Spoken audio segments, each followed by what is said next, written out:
What's up, y'all? It's JC. If you're new, welcome to the channel. If you're a subscriber, welcome back. And please hit that like button, leave a comment so that you can see the channel grow.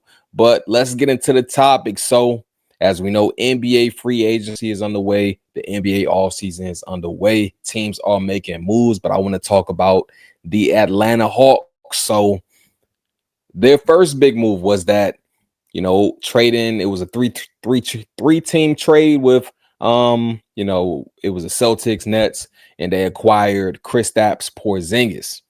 So that's one move that they made. I believe Terrence Mann and Georges Niang was involved in that deal. So they departed from Atlanta. And then, with the NBA draft, they get, I hope I'm pronouncing his name correctly, Asa Noor, kid out of Georgia, played at Mount Vernon. So, it's some potential there, but we just got to wait and see. And then free agency started, right? They struck some deals. They struck some deals that says that they're ready to compete in the East. So the first big one was signing Nickeil Alexander-Walker, the wing from Minnesota. And as you know, if you watch the NBA, the conference finals, the cousin of Shea Alexander, Shea Gilgeous Alexander, I should say. They're cousins, by the way, if you didn't know. NAW and SGA. So you get him. He's a wing. He's a versatile defender. He can score. He can pretty much. He's one of those Swiss Army knife type of guys. Versatile. He can. He has some playmaking ability. He can put the ball in the basket. He can score. Like he can do a lot of different things on the basketball court. So you got that in Nickeil Alexander-Walker. And then you go out and get Luke Kennard, a 1 year, I believe, a 1 year, $11 million deal. Nickeil Alexander-Walker was a 4 year, I forget the total number in terms of the money for the contract, but you get those two, right? So now the roster is shaping out. Okay. Karis LeVert leaves, Clint Capella leaves, Larry Nance leaves. But when you're looking at this Hawks roster, on paper, it looks pretty good, man. It looks pretty good. You got Trae Young, you got Dyson Daniels, who was a great acquisition last offseason. Defensive, all first team all defense, led the league in steals, most improved player of the year. You have Zachary Richardson. Zachary Ricochet. I hope man, my bad with these names, man. But first overall pick, of course, last NBA draft, he was showing some splashes. These guys, they got some length. They got, outside of Trae Young, Dyson Daniels, 6'8". Richardson is 6'9", 6'10". And then of course Jalen Johnson, before he went down this past season, man, he was close to 20 and 10. So you got him, and he was 6'10". And then you add Porzingis, who you would assume would be starting, who is a 7'2", 7'3". So that's a lot of length right there for the Hawks. And then when you look at the bench, okay, now you got Kobe Buffkin. I'm not too familiar with his game. I'm not gonna lie. I'm not gonna sit up here and act like I know his exact game, but you have him. Like I mentioned, Nickeil Alexander-Walker. You have Luke Kennard. You have Mo Gay. And I feel like I'm missing somebody else. You got Onyeka. Onyeka, who's a great. He's a really good. If he's your backup five, you're in a good position, right? So that's that's a solid 8-9 guys I just named off right there.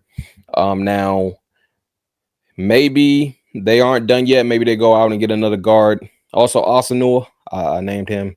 So that's like 10 guys right there. Maybe go out and get another guard to back up Trae, or do you trust Kobe to be that, that second guy when Trae needs, some rest?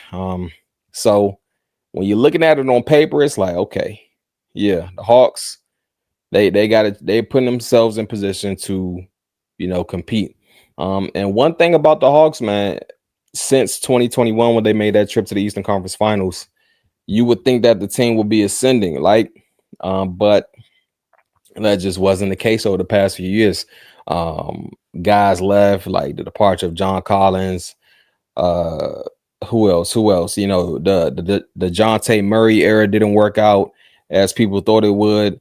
So it's been like 3 to 4 years where the team has just been, kind of stagnant in a sense, and not even stagnant or even taking a decline.